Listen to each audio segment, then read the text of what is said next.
for the greater good of all, the greater good of all, the greater good of all. I am here for the greater good of all, the greater good of all.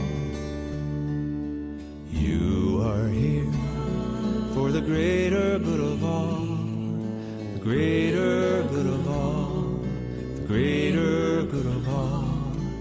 You are here for the greater good of all, the greater good of all. We are here for the greater good of all, the greater good of all, the greater good of all. We are here for the greater good of all, the greater good of all.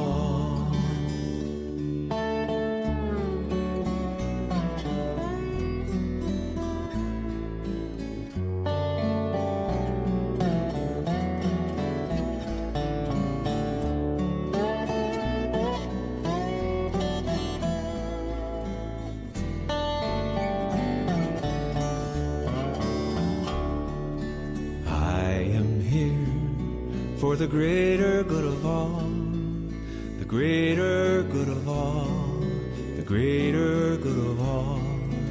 I am here for the greater good of all, the greater good of all. You are here for the greater good of all, the greater good of all, greater good of all. You are here for the greater good of all, the greater good of all. We are here for the greater good of all, greater good of all, greater good of all. We are here for the greater good of all, the greater good of all. Greater good of all, greater good of all.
There was a time in my life when I had blurred vision. I wasn't finding peace anywhere, and I certainly wasn't finding truth in religion. So one day I decided that I would sit in the silence in my room. And I vowed that I would stay there till something in me moved, and I heard a voice. It was a still, small voice, and this is what it said. God is here. God is here. No matter where I am, God is here. God is here. God is here. No matter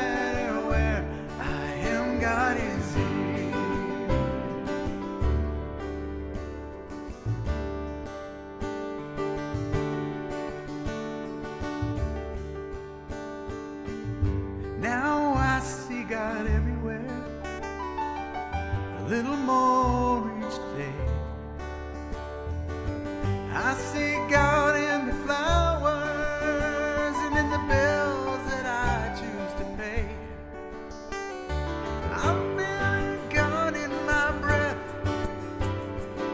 spoken with each word. Oh, I'm feeling God breathe His life into me. Let God's love be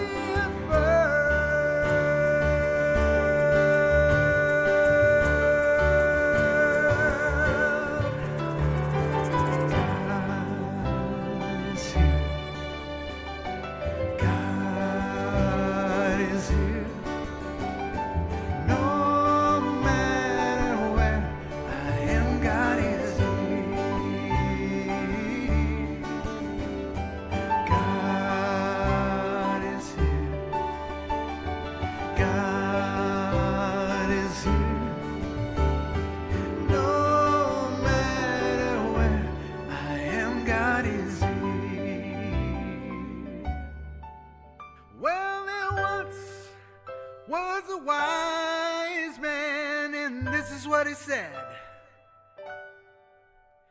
He said that God is good all of the time, and that's stuck, oh, it's stuck in my head. So I said it as my mantra each and every day. I said it until I believed it. Now that's my life each and every day. Yes, I finally achieved it.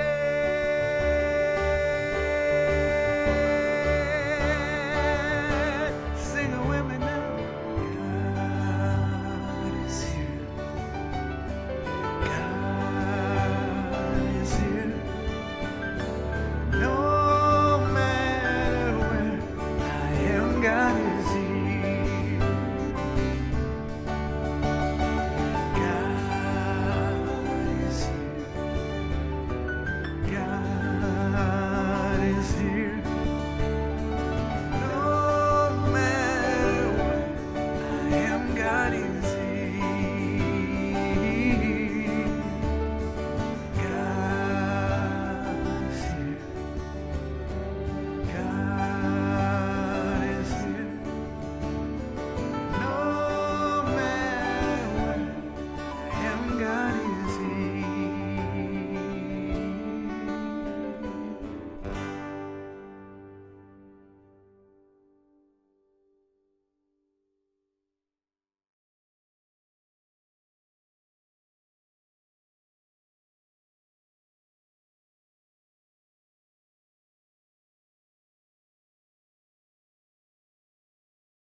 Come to the temple, bathe in the presence of love. Let go of the warring, lay down your sword. You've had enough. For I know you're weary, the battle has taken its toll. Illusion is shattering, the veil is rent. You're whole.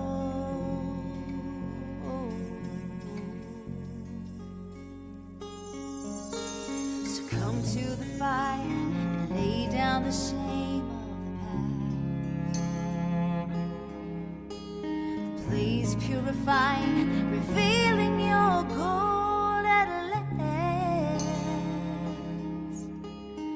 You hold the keys now and lock unlocking your shackles and chains. No longer a prisoner, you are now free and reclaimed. You're reclaimed.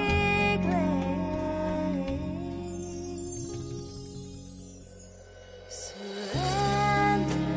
to my love.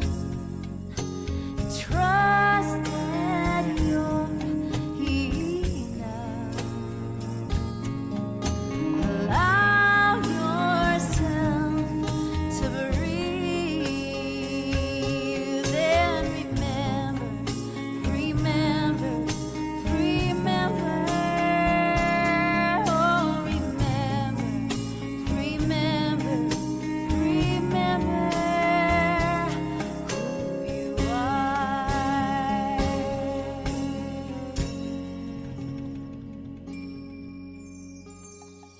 So come to the mystery and give up the stories you know. The path now collapsing, leading us all back to one. No longer divided, fractals united in peace. And it's time to play now like children of love's destiny. Destiny.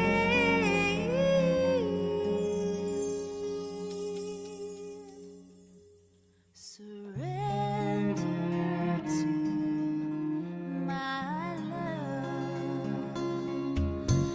Trust that you're enough. Allow yourself to breathe and remember.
Hello and welcome to the People of Diversity Sunday service.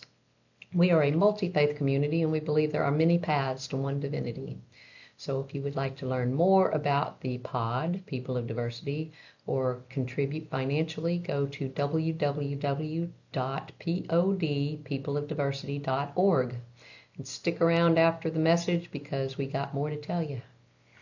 Last week we heard from Native American Representative Will Davis and our musician Neil McNaughton. Our topic right now is healing. Today we'll hear from Zen Buddhist Sensei Dave Vidito, and musical accompaniment will be Melanie England.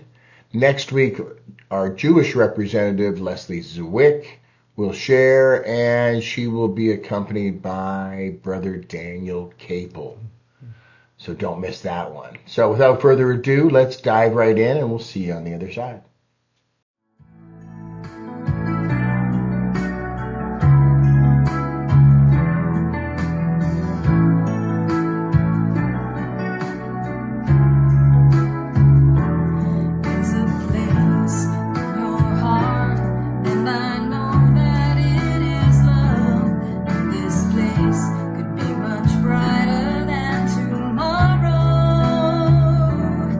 If you really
Hello, this is Dave Vidito with Open Mind Zen.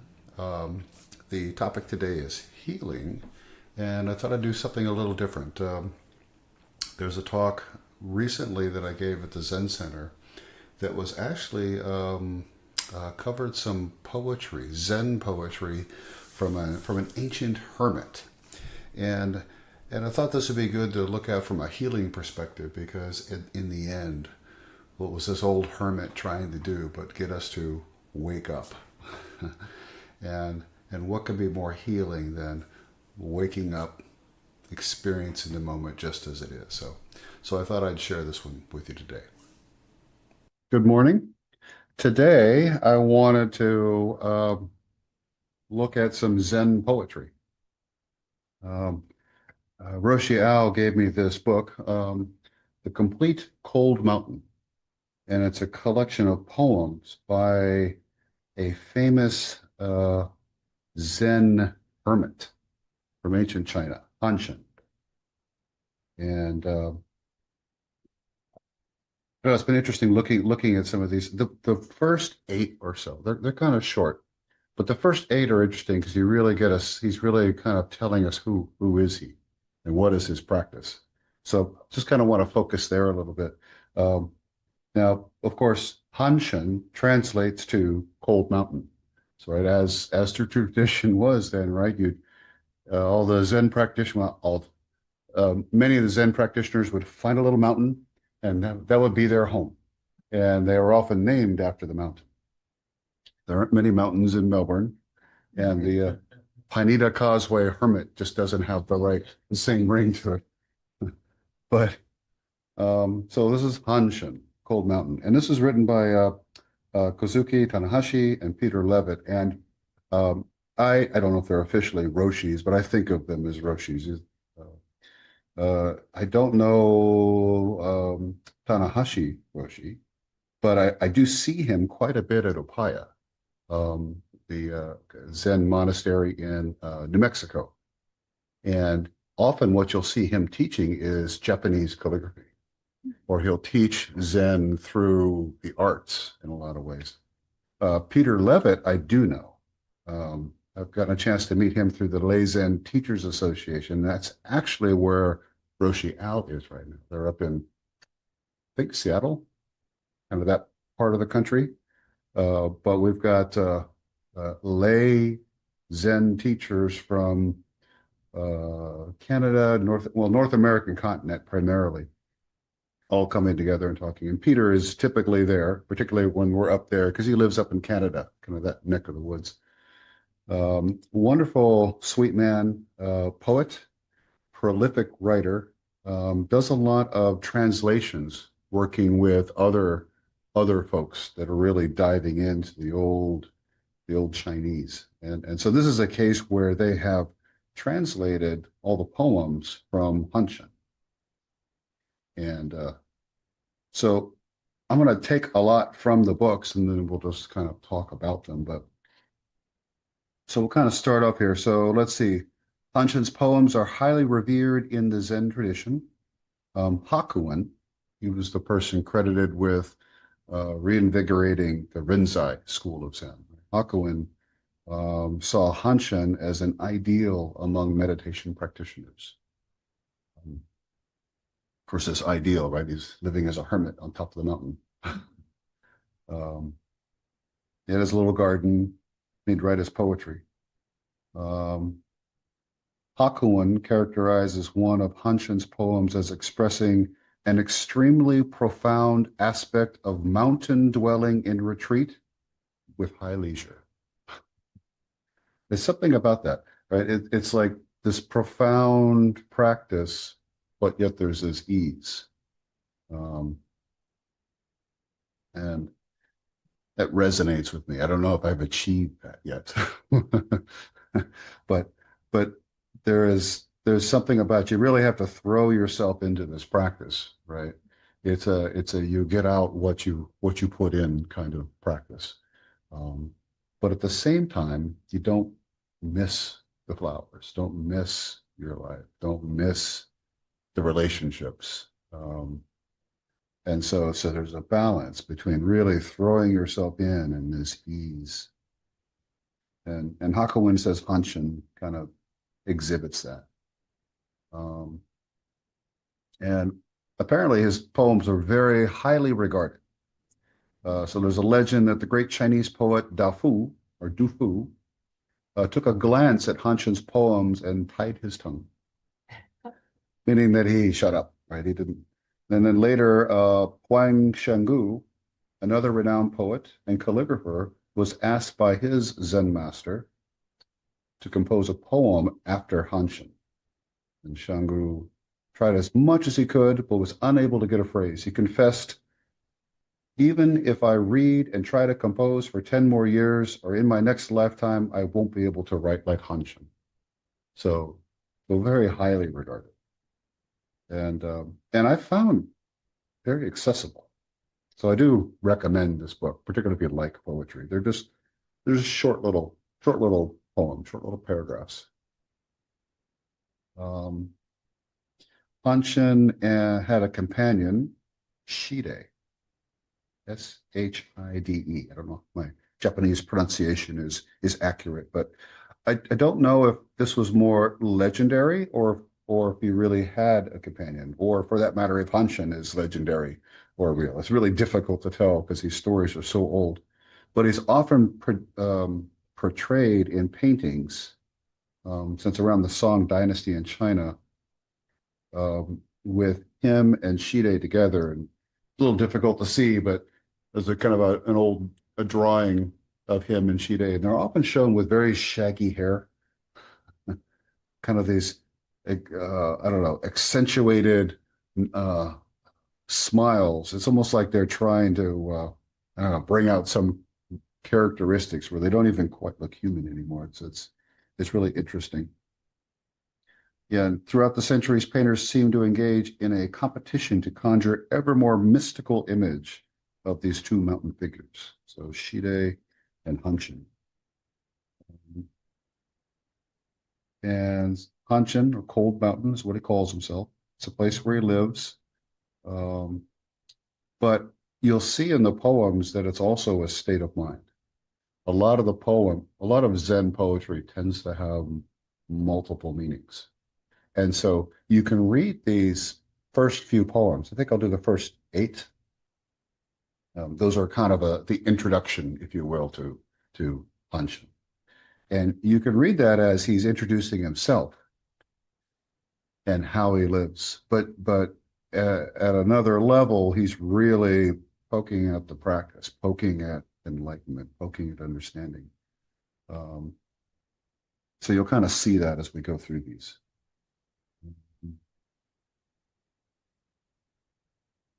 Yeah, and being a lone dweller in the mountain, Hanshin followed the path of Taoism to its extremity. No activity as ultimate activity, being in accord with the flow of nature with ease, freedom from care, and the joy of quietude. He reads the Taoist-based text, Virtue of the Way, attributed to Lao Tzu, which is full of paradox and enigma. And he's said to have used sorcerer's herbs for healing, for longevity. So the legend goes he was trying to become immortal. I don't know if he was successful. Maybe he's still sitting on the mountain. So, but right in China, remember, we had Taoism, Indian Buddhism coming in, and they kind of blend, and that becomes Zen or Chan. And in China, there were different flavors of, I'll say, native traditions and religions that would often bleed in, like sorceress incantations occasionally. So now we just have our rituals. We ring our gongs. All right, so let's look at the poem. So listen to this first time through, just as Cold Mountain, Hanshin, introducing himself. You may ask the way to Cold Mountain, but the road does not go through. In summer, the ice is not yet melted. The morning sun remains hidden in mist. How can you get here like I did? Our minds are not the same. When your mind becomes like mine, you will get here too. And you can kind of see he's not just talking about himself, he's kind of talking about the way. Like the road does not go through. I feel that. uh, I love this practice, but I think early on you have to get or let go of this idea that I'm going to get that. I'm going to I'm going to be enlightened, quote unquote. And I think we all have awakening experiences and we all touch upon it. I don't know if we can ever quite grasp it, right? The road does not go through. Um, Summer, the ice has not yet melted. The morning, the sun remains hidden. How do you get here? Our minds are not the same. And it's interesting at different points along my own practice paths, um, looking back at where I started from and how radically different I really am. Um, when I started, I was a seeker, right? I was struggling. I was struggling with anxiety at the time, actually, and I needed something. So I was searching, right? I was searching for that path. I was trying to melt the ice, push away the mist, right? See the sun, find my way. Um, but in a lot of ways, I had to let go of that. It was kind of just a change that happens over time. When your mind becomes like mine, you will get here too. So I thought that was a beautiful kind of introduction. Um, and then the next one. No matter how high you climb Cold Mountain Road, the way to Cold Mountain never ends. The long valley is stacked with boulders, its shorelines wet with lush grass, slippery moss, regardless of rain, pine trees singing even without wind. Who can go beyond the entangled world to sit with me in the midst of white clouds? Who can go beyond the entangled world to sit with me in the midst of white clouds? What do we have? I mean, what is this world but an entangled world? With our attachments and our delusions. I do so love my delusions. I have plenty of them. I seem to collect them. And then you discover them and you work with them, and some of them you set aside. There's always more. It's a never-ending supply. Same with attachments. So here we are. It is a very entangled. Can you look past that or transcend beyond that? Right. Sit with Hanshin in the midst of white clouds. Yeah, practice is a challenge. Practice can be a challenge. That's one of the things that I've kind of taken from this, because it has a lot of imagery of things getting in the way, right? Long valley stacked with boulders, shoreline wet with lush grass. So it's kind of a yin yang, right? Boulders in a way, but yet it is beautiful. Slippery moss, regardless of rain. Often do we lose our footing? Yet the pine trees singing even without wind. It's kind of a back and forth there in his words that it's really, I found, I don't know, kind of called to me. Because as much as we struggle, there is a beauty in this struggle, in this world. Third one. Amidst cliffs, I have made my home. The paths of birds are beyond human tracing. What is there beyond my garden? White clouds embracing dark stone. How many years have I lived in this place, watching the many changes of winter and spring? Let me say to those with cauldrons and chimes, there is no merit in your worthless reputation. So I read that one and I thought, oh, those last two lines. Let me say to those with cauldrons and chimes, there's no merit in your worthless reputation. That's me, right? Who's the one ringing the gong? That's me. Leading the ritual, that's me. And so that one really kind of jumped out at me. I kind of chuckled really when I saw that, because what is this practice but a collection of or the nuts and bolts of the practice, right? It's a collection of little rituals, and we don't have a lot of rituals because we have a fairly um, relaxed group, but we do have our rituals. And to me, what really jumped out is, are you just going through the motion, right? Am I just ringing the gong because it's time to ring the gong? Or is the gong ringing? There's just a difference when you really are present, and the rituals and the practices, I don't know, almost emerge. Um, it's difficult to put words to, but are you going through the motions? And I love the imagery here. What is there beside my garden? White clouds embracing dark stones. You can kind of imagine him at the top of the mountain. Kind of reminds me of Pikes Peak. I did go one time, and at the top there, you see kind of the stone, and then nothing, just the clouds, just the blue sky. Um, I don't think I would. I don't think I'd do well as a hermit, but I could see myself, spending some time in a place like that. The fourth one. If you want to attain a peaceful life, settle down at Cold Mountain. Subtle breezes blow through mysterious pine. Listen closely. Sound is really good. Beneath it, someone with graying hair reads the Yellow Emperor and Laozi without ceasing. After 10 years, I can never return. I've even forgotten the way I came. So the beneath it, someone with graying hair reads the Yellow Emperor and Laozi without ceasing. So reading the Taoist literature, probably the virtue of the way. But he's been there so long that after 10 years, I can never return. I've even forgotten the way I came. Our practice changes us. I think back to that previous version of myself that was anxious. And I was anxious because I'd come out of the military into civilian world, and I didn't really do anything that complex or dangerous in the military. It was more of a cultural shift.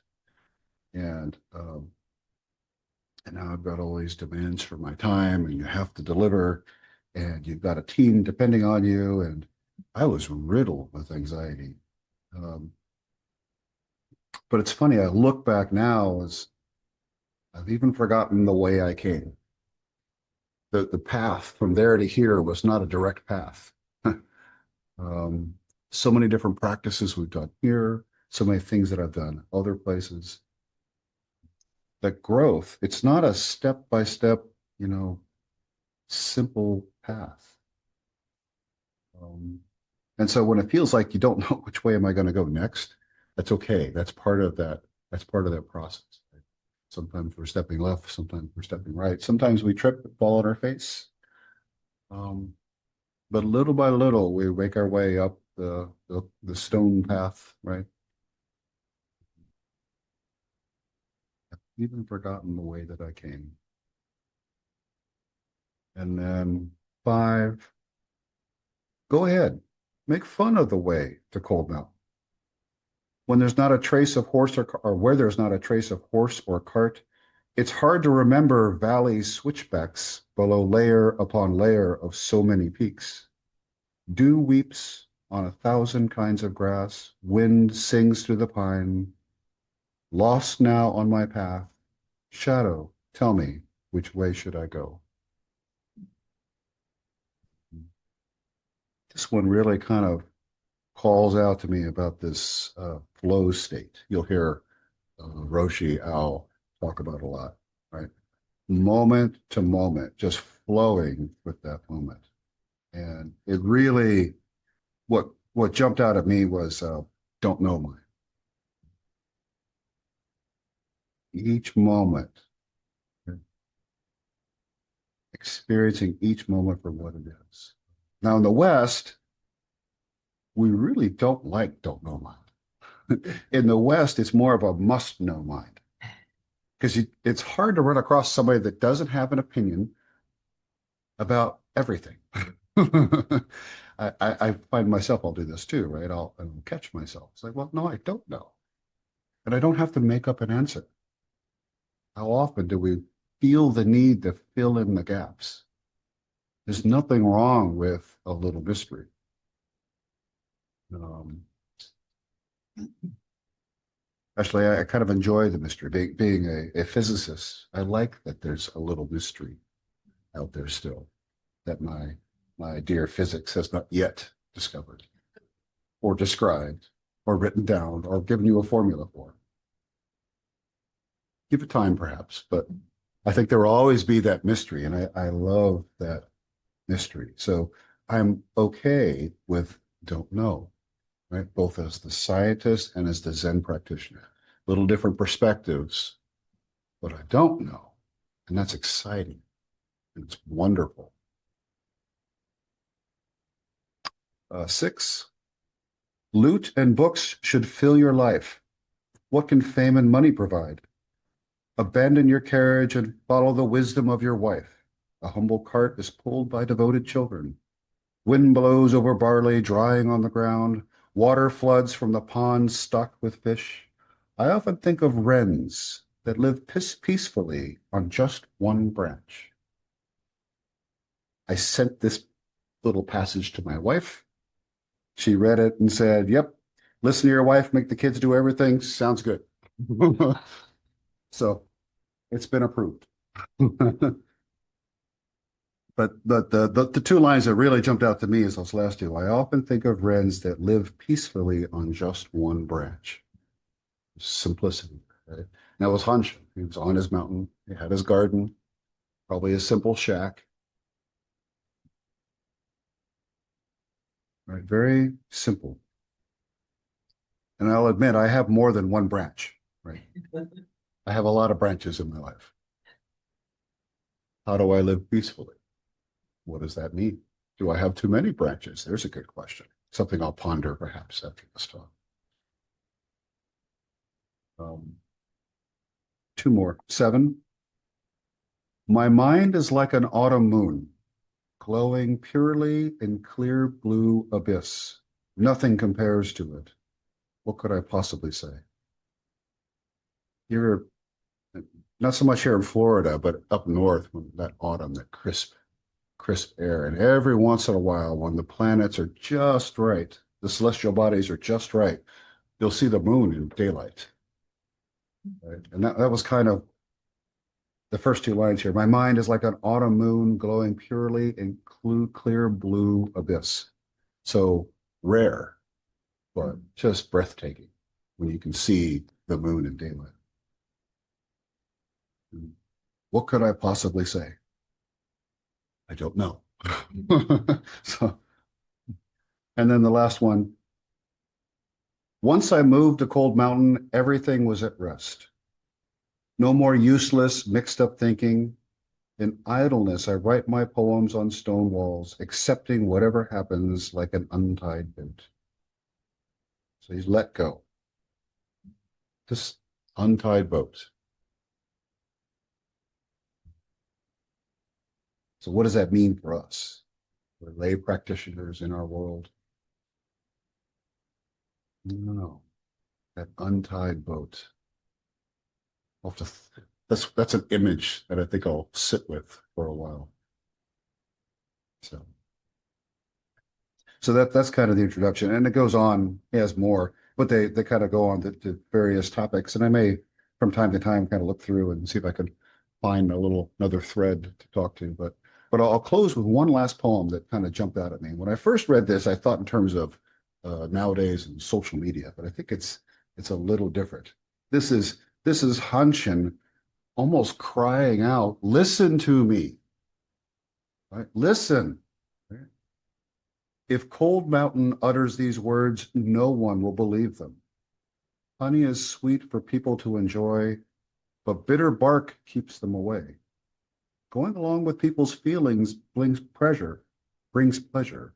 Opposing their ideas sparks resentment. Just look at wooden puppets acting out their tragic scenes. So be the untethered boat and not the wooden puppet being pulled by the strings, I suppose. So I'll leave it with that. There were a lot of little topics here. I'll open it for discussion. Sometimes when you have random topics like this, it can be hard to find that discussion topic. So, was there anything that jumped out at you in the poetry? Any of the imagery, perhaps? Or any of them really kind of just grab you in the gut?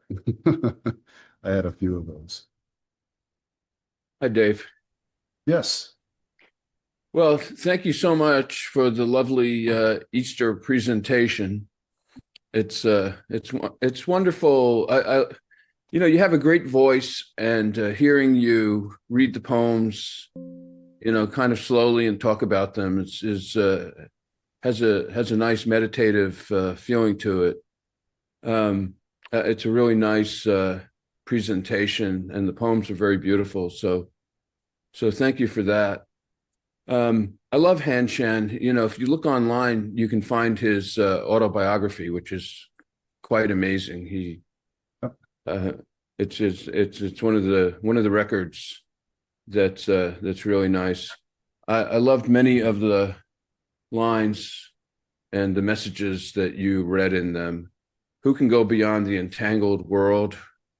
Really struck me. That's a good one for meditation and for lay practitioners. Pine trees singing without wind is so beautiful. It's like the presence of them is the song, Right.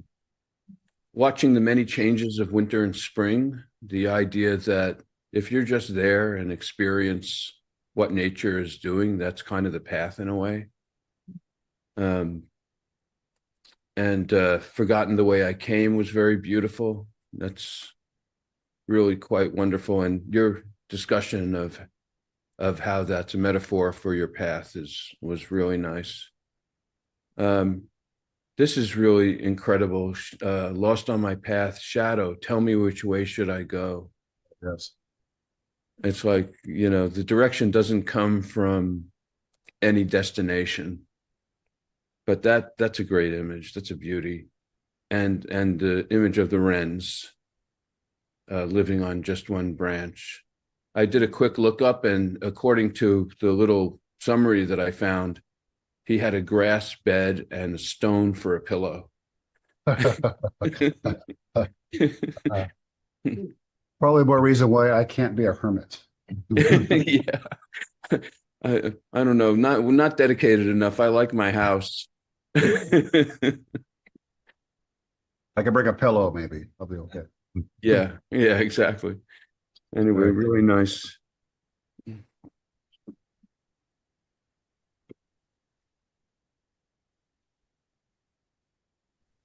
Anybody else? There we go. Yeah. I'm sorry. Go ahead. Um, this is timely. This past week, I've been thinking about my path, and so I went back through my old journals to try to find the markers along the way. And there's too many, and the switchbacks. And I think of all the self-help literature out there. Do this and you will get here. Yes. Doesn't seem that way at all in my experience. There's all these little pieces, and it just reminded me that, especially I think the first poem that you read, that for each of us our path is different, and if we try to follow Cold Mountain path, that's his path. That's not my path. That Right. Yes. that there's going to be different teachers, different switchbacks, different experiences, and my path is my own. Anyway, so it was very timely for me, and I thank you so much for that poetry this morning. It was Oh, beautiful. wonderful. How wonderful, though, that you have those journals to look back. I'll bet you that is Yeah. really interesting to see kind of a snapshot of yourself then versus now? It really is. And I'll forget little details or things that happened and I'll romanticize them or clean them up. And then I'll go back to the journal and go, oh, that was, yeah. Yes, So that's why I continue to journal. It's so helpful to keep a log of some of that. wonderful. Thank you. Thank you. Go ahead. Wendy. Thank you for that, Dave. I definitely want to read more poetry.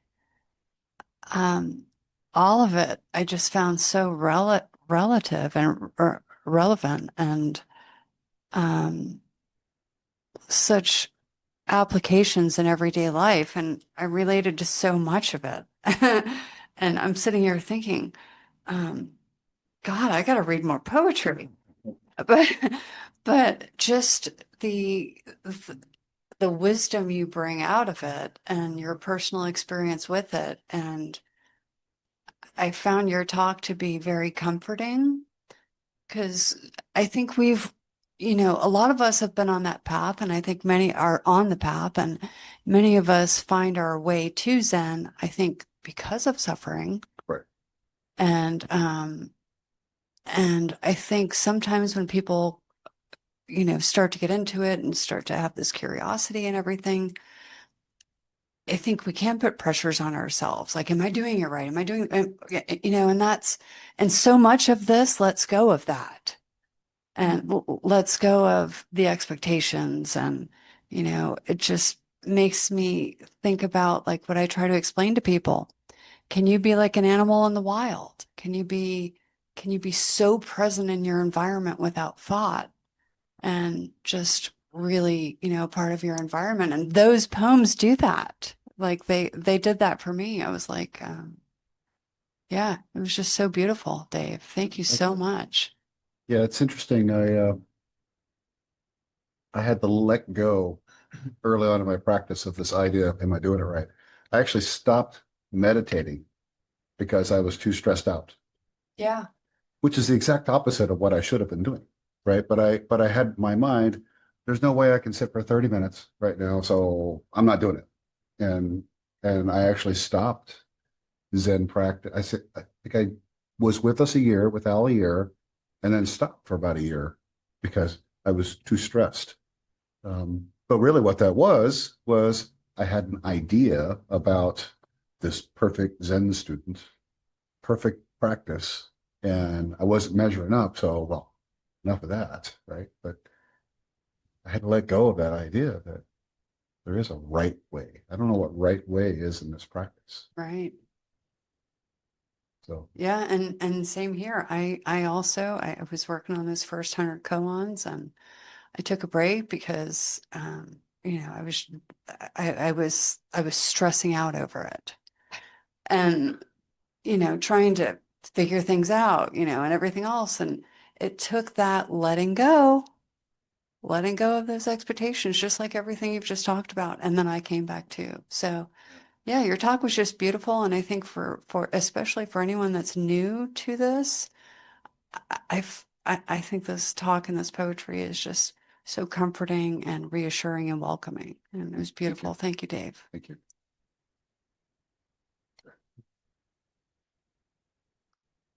Yeah, thank you, Sensei. Every poem had a meaning for me, and I loved your honest experiences that you shared with us. That was meaningful. I have no knowledge of that book, or I'm not very learned in terms of Zen literature at all. But my own practice, I interpret all those stories as a discussion of what I'm doing internally in my practice. Mhm. It wasn't about a man living on a mountain. It was about me focusing my mind on my breath or being still and letting go. And for me, my practice is not doing this Western thought that we have to accomplish something, that whether it's building a house or it's getting some sort of realizations about life or nirvana or something. It's all a construct, but it's very simple. It's not about doing, it's about not doing. It's about fading back into being still. So it becomes very simple. So a lot of the poems talked about distractions and life, but I can't quote exactly, but that, to climb the mountain, to do this, to get where I am, that he can't find his way back because he's gotten to a place of stillness. He forgot how he got here. Yes. So it's about internal practice, which goes beyond analysis or even logical thought. It's about just very simply letting go and being still. And it's not complicated, though we need the practice. We need the analysis because that's the sort of beings we are. It's kind of a sign. Yeah, it's not complicated yet. We seem to make it complicated. Right, because that's how we function. But Yes. the complicated to me isn't bad. Nothing's bad. It's a methodology to get to the point where we can let go and continue to practice and understand that it's really not doing, it's not doing. So it's not accomplishing, it's actually shedding all the illusions to just be still, if that makes sense. Right. And just to kind of add to that, you're right. He talks a lot about obstacles, but in the very next breath, he talks about beauty. And I think that's a nice thing to remind myself even that even in those moments of difficulty, there is beauty, and we just have to stop and experience. One last comment is, as we talk about the calligraphy or Do, the way, and I have some experience with that these are practices that something we can never perfect, but we can always put our time into and be still in those actions and find that flow that you talked about.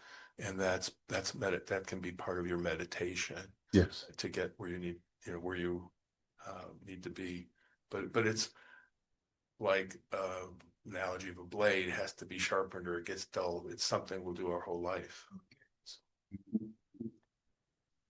Thank you.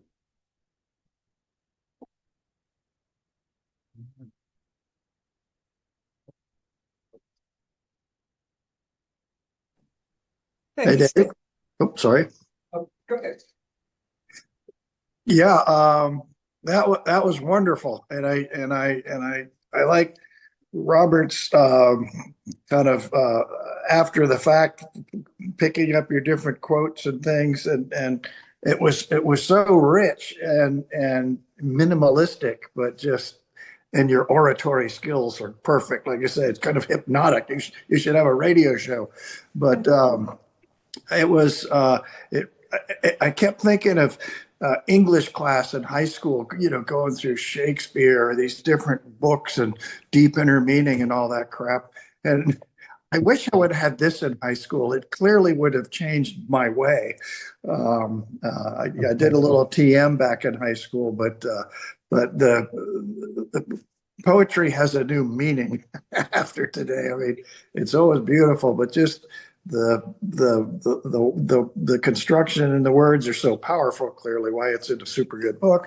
But I just really it just resonated on so many points for me, and I really thank you for the perspective and the sharing that with us. Thank you very much. Yeah, poetry is interesting because when you if you read it quickly, it's almost like running your head against the brick wall, right? You kind of have to really chew on them a little bit, really kind of savor them, and then it kind of opens up much more than I think just typical prose. So, but you're right. These are very direct, very minimalist. It's quite good. I haven't made my way all the way through them, but I'm going to read some more, see what I discover. Thank you. The Complete Cold Mountain. One of the books that Al was passing around a few weeks ago. So go ahead, Lynn. Right. Yeah. Thanks for the talk. I just wanted to say something really short. I think poetry, imagery speaks in a way that, other things don't, and it kind of helps. I don't know. When I see a picture, that's different than when I'm studying something or reading something. And anyway, I find it very freeing, and it just struck me along the way that whole mountain is just the state of enlightenment. I mean, he says, I can hardly remember how, other people say they can hardly remember how I got here. Doesn't matter. Yeah. You're there. It's like he's using his whole life as a metaphor, if you will, for enlightenment, for the path. So, yeah. All right. Any final thoughts? It was nice reading the poetry. Appreciate you listening. And let's see. I think Roshi Al is still away next week, but we will be here. And when he gets back, we'll make him tell all his stories and what he discovered on his trip. So, all right. Thank you, everybody.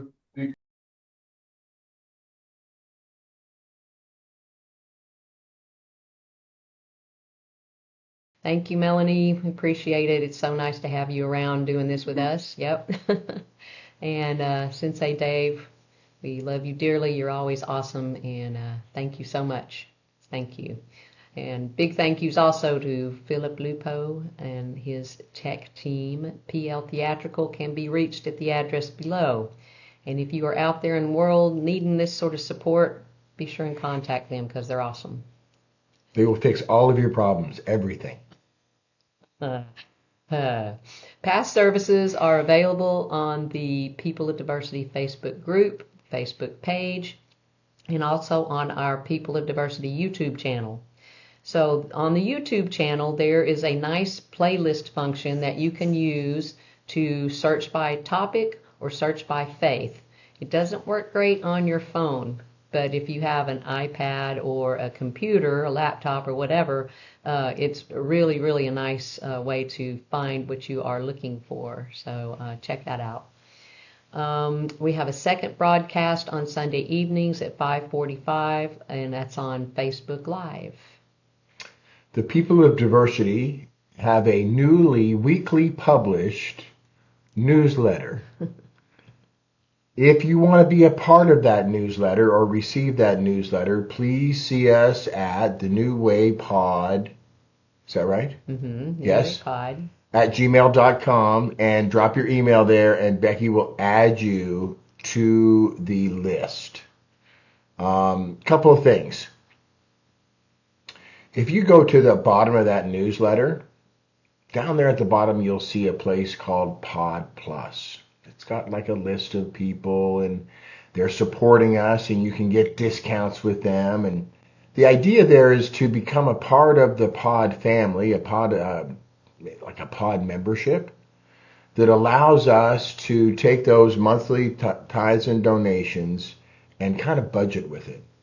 So if you sign up for a monthly donation through Zephy, then you'll have access to all kinds of really groovy stuff on the back end, as well as these vendors who will offer discounts. You can use things other than Zephy to do that. We are liking Zephy. We just tried it. We are liking it because it is free for nonprofits, and so they don't take any money out. Like if you use PayPal, they take a certain percentage of your donation out. Zephy doesn't do that. They give you the opportunity to contribute to them, but they don't take it out. You can tell them no thanks if you want to do that. So go ahead. All right, so Pod Plus Premier. Notice all those P's in a row. We did that on purpose. That's May 9th at Cosmic Harmony from 2 to 5. Come meet the speakers, the musicians, us, the board.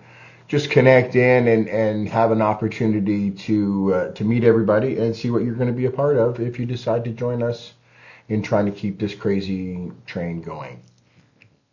So we hope to see you there, and you'll see more about it as we move closer. That's all I know. Okay. Twice a month, on the first and the last Mondays of every month, we do a live event. It's at the Unitarian Universalist Friendship Fellowship in Rockledge, Florida, and from 7 to 9 p.m. And we do all kinds of things. Elizabeth Stamper, Reverend Elizabeth Stamper, did an amazing workshop last Monday, and it was very, very powerful. We had a good crowd, and it was very powerful, and I didn't hear any complaining about anything. It was awesome. So thank you, Elizabeth. Our next one is going to be on April 27th, and that is going to be a Find Your Spirit Animal workshop. And I'm going to lead that. I've done those several times. They're a lot of fun. It's a meditation to connect you with an animal that offers wisdom and guidance in your life. And it's rooted in some indigenous and shamanic cultures. A lot of people have done this and believe in it. And it's I've got a few spirit animals of my own. And it's love offering based. So that'll be at 7 o'clock on the 27th of this month. The Monday after that will be the first Monday in May, and Scott is going to lead one of our drum circles. Bring your native drums, your rhythm instruments, whatever you got, All like your that, stuff. all your stuff. And come. It's very informal. We sit in a circle and we drum, and then we chat for a minute, and then we drum some more.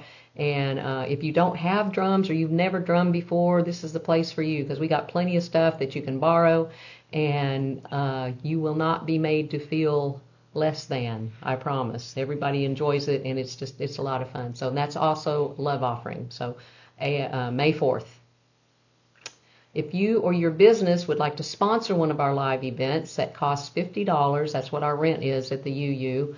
And before the event starts, you can have the mic. We don't really have a mic a lot of times, but you can speak for a couple of minutes and talk about your business or talk about why you wanted to sponsor the event. And if you want to remain anonymous, that's fine too. So whatever, we just really appreciate it. That helps us save some money. So, and makes it possible for us to offer these things on a love donation basis. Don't not charge money, specific amounts of money for it. So come on out and do that. So that's all I got. We are blessing the world's major religions. Right now there is 41 different religions on our list. We are on, I believe, number 3, correct? So this week is Hinduism. With 1.2 billion followers, it is believed to be the oldest surviving religion in the world. Hinduism is an umbrella term for a wide variety of Indian spiritual beliefs and traditions. The concept of karma, a term which has become quite trendy, is actually an ancient Hindu idea that suggests that an individual's present actions directly influence their future rebirth. Let's bless all Hindus everywhere and say these words together. May peace prevail in Hinduism. May peace prevail on earth. May peace prevail in me. Thank you. Okay, tithes and donations, go to peopleofdiversity.org. Consider joining Pod Plus. It makes it easy, and it's very helpful for us. If you want to make a one-time donation, that's great too. We'll take whatever you want to offer. Thank you so much. So we close our service with a healing circle, energetic healing circle. Picture in your mind any place, person, thing, situation. If you have trouble thinking of something, call me. I'll give you a few to throw in the middle of the circle. And let's hold all these people and situations in our hearts and listen to this last song. And thank y'all for being here with us. And we'll see you next time. Have a great week. One power, one power, one power, one power, one power, one power. There's one power invisible, and you see it everywhere and every day. One power indescribable, and just speak of it with every word you say. Mysterious until you know the truth, as simple as the love inside of you. Call it God, call it Spirit, call it Jesus, call it Lord, call it Buddha, Baha'u'llah, angels' wings or heaven's door. But whatever name you give it, it's all one power, can't you see? It's the power of